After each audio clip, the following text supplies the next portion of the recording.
আইপিএলে এটি কি সত্যিকারের ম্যাচ নাকি সাজানো বা কল্পনা? 0 রানে 1 উইকেট, 2 রানে 2 উইকেট, 7 রানে 5 উইকেট আর 8 রানে 6 উইকেট। স্কোরগুলো ফুটবলের যেন গোল ব্যবধানের মতো থাকলেও গত ম্যাচে 250-র বেশি রান করা দিল্লির ব্যাটারদের ব্যাটিং স্কোর এগুলোই। বেঙ্গালুরুর বোলারদের বিপক্ষে এভাবেই তাসের ঘরের মতো ভেঙে পড়েছে উইকেট, যেন সাজানো এক ম্যাচ। আরও শুনুন প্রতিবেদনে।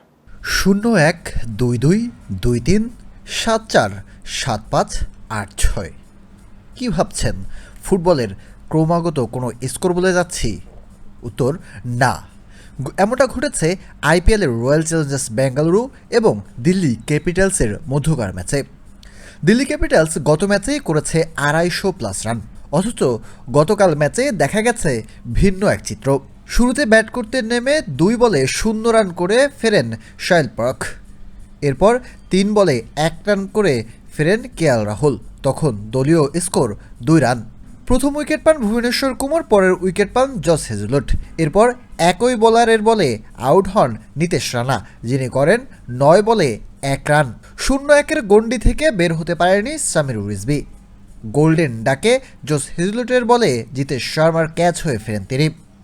এরপর 3 বলে 5 রান করে টিস্টন স্টাফস এবং 3 বলে 0 করে ক্যাপ্টেন অক্ষর প্যাটেলও আউট হন ভুবনেশ্বর কুমারের বলে। অর্থাৎ স্কোর দাঁড়ায় 8 রানে 6 উইকেট।